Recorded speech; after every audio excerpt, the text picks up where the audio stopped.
परशुराम क्रोधी महात्मा जवाब दिया, भला ऐसे हो कैसे सकता है? अरे एक बार नहीं 1000 बार शादी करेगा। गुरुजी मैंने बहुत कहा, अरे तुम्हारी बात नहीं मानी लेकिन मेरी मानेगा, तुम चलो मेरे साथ, आज ही तुम्हारी शादी होगी। और परशुराम ने फरसा हाथ में लिया और चल दिए। धीरे धीरे जब चले, सूत जी कह रहे हैं 88,000 ऋषियों से समझा करके कि परशुराम लड़की को समझाने और लगे, लड़की रोना बंद नहीं हुई। हमने बहुत बड़े बड़े काम किए, बड़े बड़े अभिमानियों का अभिमान मिटा दिया है, इसलिए काय को परेशान है? ये भीष्म हमारे लिए छोटी सी चीज है, शादी जरूर करेगा। और चलते जा रहे हैं और समझा रहे हैं, कहते हैं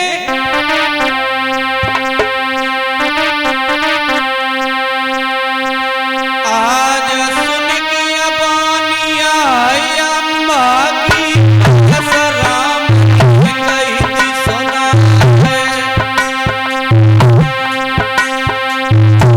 चिंता जी हमें मत करी, हम चेला दिए समझा।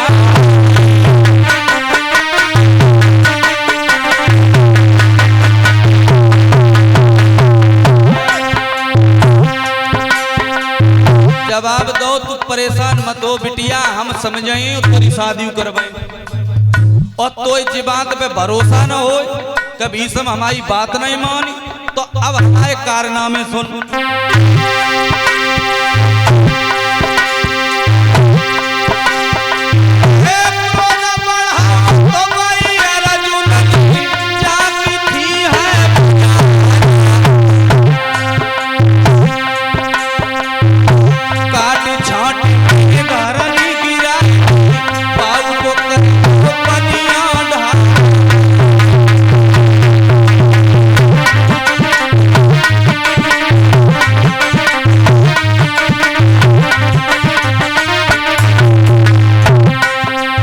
जवाब दिया, अम्बा परेशान होने की बात नहीं है, मैं उस अर्जुन की बात कर रहा हूं जिसके 1000 भुजाएं थी, सहसा बाहु अर्जुन।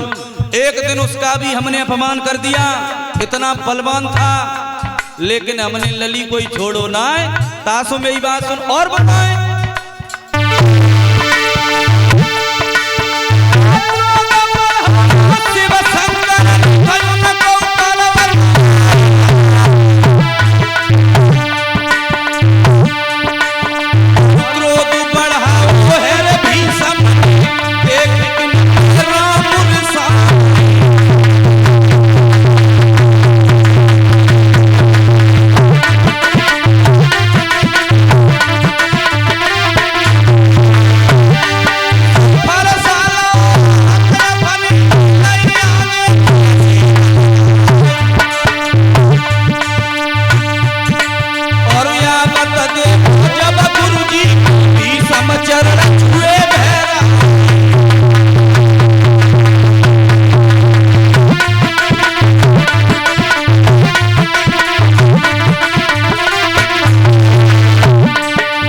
लड़की को लेकर के परशुराम पहुंच गए वहां जहां भीष्म खड़े। भीष्म ने गुरु को आता हुआ देखा, भाग खड़े हुए, गुरुजी को चरण स्पर्श किया। जवाब दिया, गुरुजी आप काहे को आए? आप काहे को आए?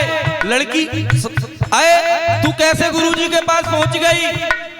परशुराम ने जवाब दिया, देख अब बातें बनाने की जरूरत नहीं है, उसने हमें सब कुछ बता दिया है कि तूने लड़की के साथ में क्या किया। जवाब दिया, गुरुजी सब कुछ कहना लेकिन लड़की के बारे में हमसे। जवाब दिया है, किससे बात कर रहा, मैं तेरा गुरु हूं। जवाब दिया, ठीक है आपका सम्मान कर रहा हूं, आप हमारे गुरु हैं, लेकिन जब लड़की के बारे में कोई बात मत हमसे कही दी। क्यों? जब तू उसे जीत करके लाया तो उसके साथ शादी ना है गुरुजी, नहीं करेगा, बिल्कुल नहीं। शादी नहीं करेगा तो क्रोधी महात्मा परशुराम फरसा उठाया, हमसे युद्ध। सोचा डर जाएगा, फरसा उठा लिया तो हमसे युद्ध कर। गंगा पुत्र भीष्म जवाब दिया, गुरुजी अगर शादी की बात आएगी तो हम आपसे युद्ध भी कर जाएंगे, लेकिन शादी बिल्कुल नहीं करेंगे। और जैसे ये कहा कि युद्ध कर जाएंगे, फरसा हाथ में लिया, परशुराम भागे और भीष्म ने फरसा लिया, वो भी भाग खड़े, दोनों भिड़ गए।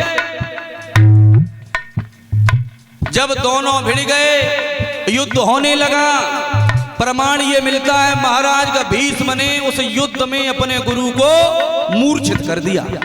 और जब परशुराम मूर्छित हो गए, मूर्छा जागी, खड़े हुए, और जैसे ही खड़े हुए एक दूसरे की जान के दुश्मन बने हैं, फिर फरसा उठाया और भाग खड़े हुए।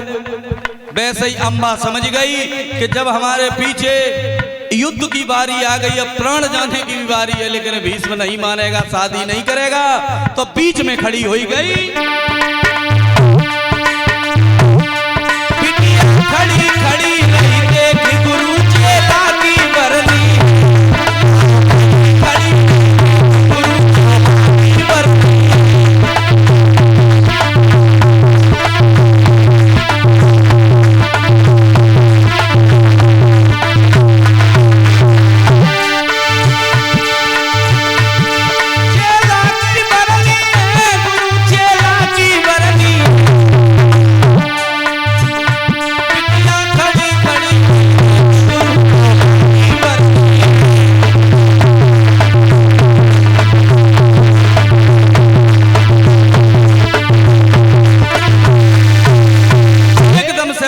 भागी और जाकर के दोनों के बीच में खड़ी हो गई।